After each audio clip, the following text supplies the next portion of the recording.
Amis du jour, chalutations. Pour les petits nouveaux, moi c'est Sekhmet et je vous souhaite la bienvenue dans mon podcast littéraire. Dans mon émission, je vais tenter 3 fois par semaine de vous donner envie de découvrir des livres de tout poil, récents et moins récents. Alors, si ça vous tente, c'est par ici la suite. Aujourd'hui, je vais vous présenter Le merveilleux restaurant des souvenirs de Takahashi Yuta, publié aux éditions Hauteville, collection Kibun. Dans ce court roman, nous allons faire la rencontre de la jeune Kotoko, Nikki, 20 ans. Cette jeune femme vit à Tokyo avec ses parents. Son père travaille pour une petite coopérative de crédit local et sa mère est employée à temps partiel dans un supermarché. Kotoko a un frère de 2 ans son aîné, Yuito. Yuito a toujours fait la fierté de leurs parents, et ce dès l'école primaire. Bon élève et doué en sport, élu président du conseil des élèves au collège, a intégré le meilleur lycée de la région pour ensuite être admis dans le département de droit d'une université privée réputée et très sélective. Un parcours scolaire sans tâche qui faisait vraiment la fierté de ses parents, calmes et prévenants. Grand, svelte, avec des muscles bien dessinés, Yuito est aussi un très beau jeune homme. Un soir de semaine ordinaire, il a annoncé à sa famille vouloir arrêter ses études pour se consacrer pleinement au théâtre. Passionné par cet art depuis son premier cours, il se donne 3 ans pour percer en tant qu'acteur avant de reprendre ses études afin de n'avoir aucun regret plus tard. Ses parents ont accepté son choix, pensant inutile de vouloir le persuader. Yuito avait un don, mais ne s'est jamais reposé dessus, et comme avec ses études, il s'y est mis à fond, ne ménageant jamais sa peine. Et en moins de 3 ans, il est devenu membre d'une troupe de théâtre et vient de décrocher un rôle principal dans une série télé. On commence à parler de lui dans la presse, à le voir dans certaines émissions.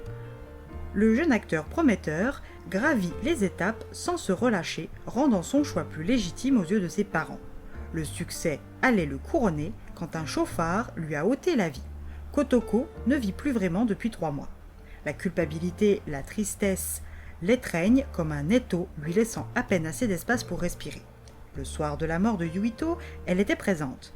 Sortie acheter un livre de son auteur préféré en librairie, Kotoko avait croisé son frère qui rentrait. Le chemin entre la gare et la maison de leurs parents n'était pas très long. À une intersection, Kotoko entame la traversée au passage piéton sans remarquer que son frère n'est plus à son côté. Quand elle se retourne, elle reste figée en voyant une voiture foncer droit sur elle.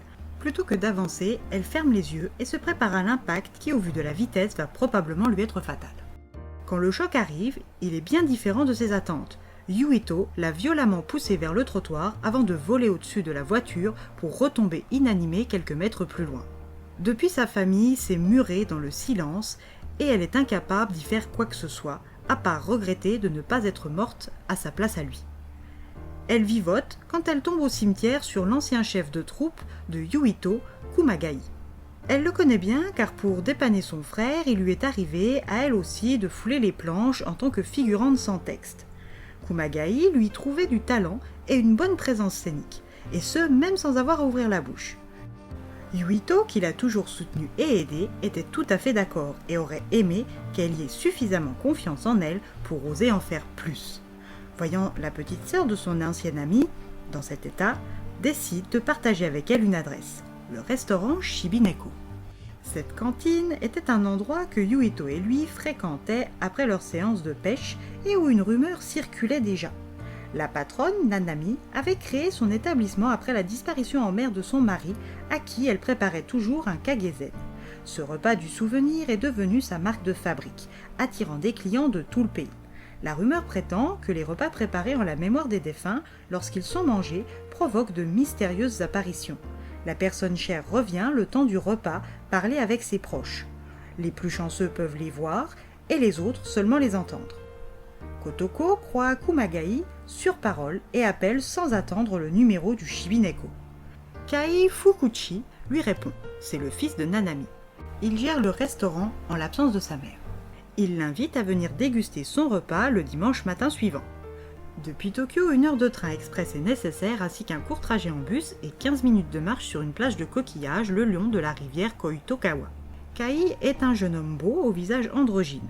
Respectueux, à la voix mélodieuse, il accueille Kotoko au Shibineko. Elle se sent fébrile à l'idée de revoir son frère et ignore si tout va se dérouler comme elle l'espère. Kai lui amène un plat que Yuito lui cuisinait souvent et dont elle raffolait quand Chibi, le petit chaton blanc et brun, lui fait remarquer d'un miaulement que le décor côtier est en train de changer. Va-t-elle revoir Yuito ou simplement l'entendre? Que va-t-elle bien pouvoir lui dire? Cette rencontre lui permettra-t-elle d'avancer sans lui? Et qu'en sera-t-il de Taiji Hashimoto en 5e année de primaire qui a perdu son premier amour? Ou Yoshio Kurada, veuve depuis 1 an? Et de Kai lui-même? À vous de faire sonner la cloche de l'entrée du Shibineko pour le découvrir.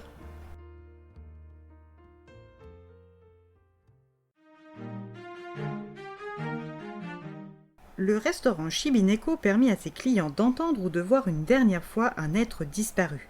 Il est tenu par un jeune homme discret et un chaton espiègle et se situe dans un joli décor côtier. Une lecture douce et pleine d'émotions qui a de quoi vous dépayser. Et bien voilà, j'en ai fini pour aujourd'hui. J'espère que cet épisode vous aura plu et vous aura donné des nouvelles idées de lecture. Si vous souhaitez découvrir d'autres petits bonbons littéraires tout droit sortis de ma bibliothèque, je vous retrouve le samedi 27 septembre prochain pour un nouvel épisode. Et si d'ici là je vous manque de trop, n'hésitez pas à me rejoindre sur mon compte Instagram, @leslectures de Sekhmet. Sur ce, chalut les amis, et à la prochaine!